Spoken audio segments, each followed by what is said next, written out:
Hello dear student, आप लोग कैसे हैं। मैं उम्मीद करता हूं आप स्वस्थ और मस्त होंगे।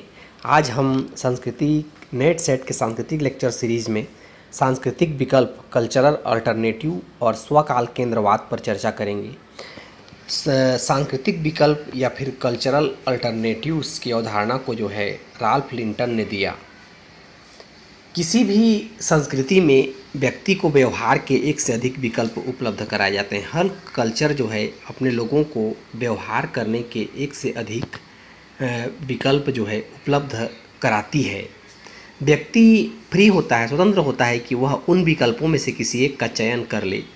संस्कृति के द्वारा उपलब्ध कराए गए विकल्पों को ही सांस्कृतिक विकल्प कहते हैं। संस्कृति के द्वारा किसी व्यक्ति को व्यवहार के एक से अधिक विकल्प उपलब्ध कराए गए, उन्हीं विकल्पों को ही सांस्कृतिक विकल्प कहते हैं।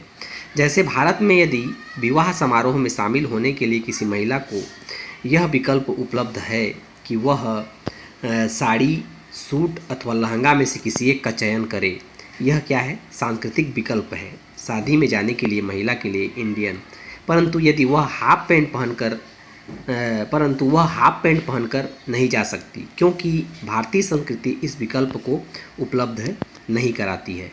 तो इस तरह के जो विकल्प कोई कल्चर उपलब्ध कराता है किसी कार्य या व्यवहार को करने के लिए, उन्हीं विकल्पों को ही सांस्कृतिक विकल्प कहा जाता है। दूसरा है स्वकाल केंद्रवाद या टेम्पोसेंट्रिज्म। टेम्पोसेंट्रिज्म या स्वकाल केंद्रवाद की अवधारणा को विरस्टीड ने दिया। हर व्यक्ति के जीवन में एक ऐसा समय होता है जिसे वह अपने जीवन का गोल्डन पीरियड या स्वर्ण काल मानता है। चाहे वह बचपन हो, चाहे युवा अवस्था हो, कोई ऐसा समय रहता है जिसे वह अपना स्वर्ण काल मानता है। और अतः टेम्पोसेंट्रिज्म जो है या फिर स्वकाल केंद्रवाद वह भावना है जिसमें कोई व्यक्ति अपने जीवन के किसी विशेष समय को, चाहे वह बचपन हो या युवा अवस्था हो, आदर्श या श्रेष्ठ मानकर अपने जीवन के उस समय के का अन्य कालों से तुलनाएं करता है। तो यह भावना जनरली जो है वृद्धों में देखने को पाई जाती है। वृद्धों में ये भावना ज़्यादातर पाई जाती है।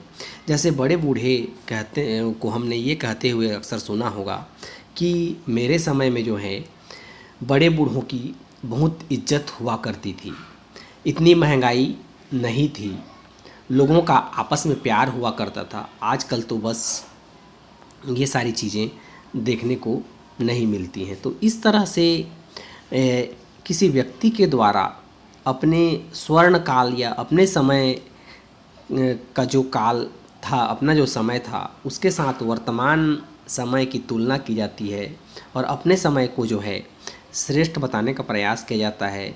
तब उस चीज़ को ही, उस अवस्था को ही स्वकाल केंद्रवाद या टेम्पोसेंट्रिज्म कहा जाता है। यहाँ पर व्यक्ति अपने समय या अपने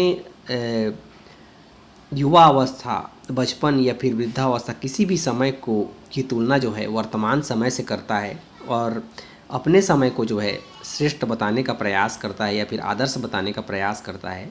इसी अवधारणा को जो है स्वकाल केंद्रवाद या फिर टेम्पोसेंट्रिज्म की अवधारणा कहा जाता है।